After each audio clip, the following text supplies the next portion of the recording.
Hi, welcome back to another episode of the Turtle Bookworm where we do book reviews, book hauls, TBRs, wrap-ups, wine, and so much more. I'm happy to have you here with me again on this beautiful Sunday day. It's finally cooled down outside and I'm so relieved. It's been so very hot here for the last couple months, like 100 plus degrees. Today I actually got to open the house.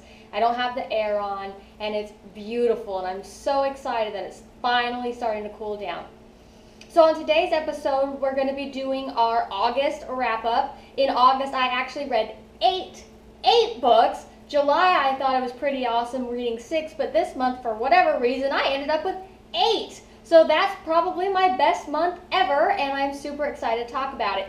So in no particular order, let's go over all the books that I read and enjoyed, except for one, in August. So the first one we're going to talk about is Begonia.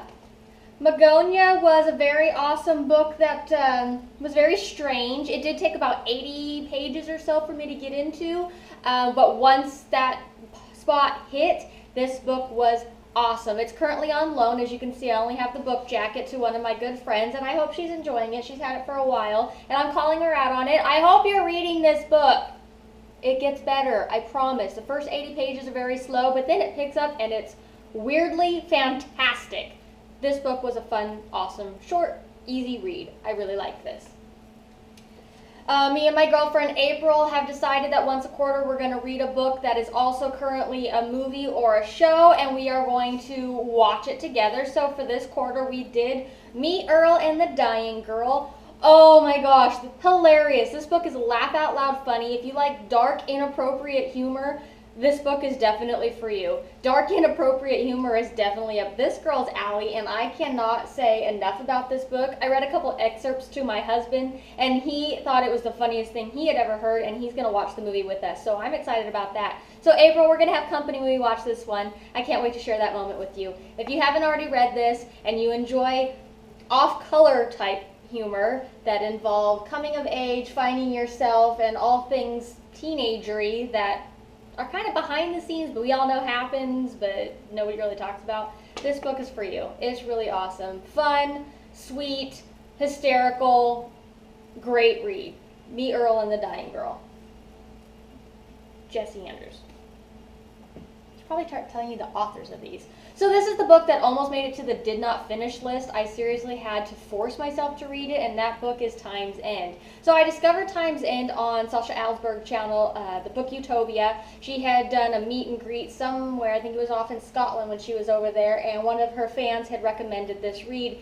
So I thought the cover was beautiful. If her fans are recommending it, they know what she likes, they know what's going on with her and her likes, and I like a lot of books that she does. So I thought, oh, I'm going to read this book too. So I ordered it on Amazon, had it delivered. The cover's beautiful, absolutely beautiful. I love the way this book looks. I was promised terror and mystery and that I wouldn't be able to turn the light off according to the synopsis on the back. However, this book simply fell flat. There was nothing scary about it. It was just very blah, very boring, very blah, and I'm sorry to be so blatantly honest, but I did not enjoy this book. I don't recommend it. I'm very sorry, B.R. Collins. There is some other books that I have found of hers that I want to check out because they were rated good, but even on Goodreads, this was only a 2-star. And so, sorry, I didn't really like this book. So then we read Devil's Kiss by Sawart Shada. This is about Knights Templar and spirits and ghouls and underground type mythical things, angels and demons. This book read like an episode of Supernatural, so if you love Supernatural, you're going to love reading this book. It's very action-packed and very fast-moving. The only complaint I have about this book is that it was so quick, so fast, so happening that some of the characters lost out because there wasn't enough time or room to elevate them so we could relate, understand, perceive all the good things that go into character building. So there was a few moments where you knew during this scene, I'm supposed to be feeling something right now, but because there wasn't that character build, you didn't feel the things that you knew you were supposed to be feeling. But other than that, this was a fun read. I'm going to see if I can track down the sequel. I haven't been able to find it for purchase even on Amazon, so I'm not really sure if that's ever going to happen for me, which is unfortunate because I'd like to know what happens next. Considering the way this ended, I'm really intrigued. If you like Supernatural, check out this book, Devil's Kiss by Surat Chada. It's definitely worth the read despite the character flaws. Check it out.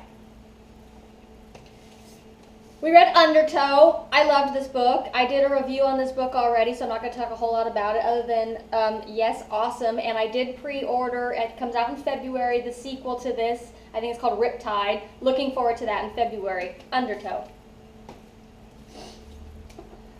So uppercase book for July was Sophie Kinsella's Finding Audrey, and I like to read the book from the previous month in the following month when I do my uppercase readings. This book could not have come at a better time for me. Finding Audrey deals with a young girl who's dealing with a whole lot of intense anxiety issues and problems and how she deals with it and gets over these issues and comes basically back to reality. This is a very good read, and when I read this, I too was dealing with a lot of personal anxiety problems, and it really helped me get past it, among other things. But this was a big tipping point for me, and I'm very glad that this book came to me when it did. Thank you, Lisa, for that. So if you like just young adult books, coming of age, dealing with big issues, check this out, Finding Audrey by Sophie Kinsella. Definitely worth the read. It's very short. It's great. Invasion of the Tearling is the sequel to The Queen of the Tearling. And you know I love The Queen of the Tearling. You know I loved this book. I've already done a review on it. It was fabulous. I can't wait for the next installment to come out. I have no idea when that's going to be. I haven't heard anything on the book community when that's going to happen, but I will let you know as soon as I know so that you guys can keep up to date with me because I will be reading it as soon as it comes out. I can't talk. I dropped my note from my husband. Anyways, Invasion of the Tearling, Erica Johansson. Fabulous, fabulous, fabulous. And number 8 that we read, and again, these were in no particular order, was An Ember in the Ashes. This book started out a little bit slow to me, despite the action that was going on.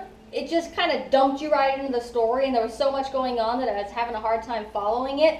But once you got past like the first chapter, I think it was only like maybe 2 chapters, like the first 25, 30 pages, you were hooked and you couldn't stop reading it. So this book, right up there with the Tearling books, A Wrath in the Dawn, those kind of things. This was great. I loved reading this book. The second book to this series comes out in February, I believe. I'm not entirely sure, so don't quote me on that. I have already pre-ordered it. The cover hasn't been released yet. But I'm looking forward to see what that looks like to go along with An Ember in the Ashes, because this is just simply beautiful the way the gray is with the gold writing, and it's lovely. So those were the books that I've read in August.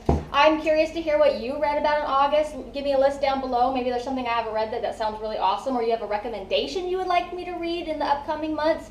September's plan is to read some more books from the Mortal Instrument series. I'm currently reading City of Ashes right now. Then I'll be reading City of Glass probably after a book or 2. I don't want to marathon read them because I'm afraid I'm going to get burnt out on them. Rewatched the movie because it was available and I was doing some housework, so I had that on the background, doing a lot of reading with it. It got me sucked right back into it. It's been a few years since I've read the first book, but it picks up right where it left off and you feel like you didn't miss a beat. So we're going to wrap up this video. I know it's getting a long wordy. I've had a great month for August. I'm looking forward to what September holds, and I hope you had a great reading month in August, and I'd like to hear what your plans are for your September TBR. So keep on reading, and until we meet again, cheers.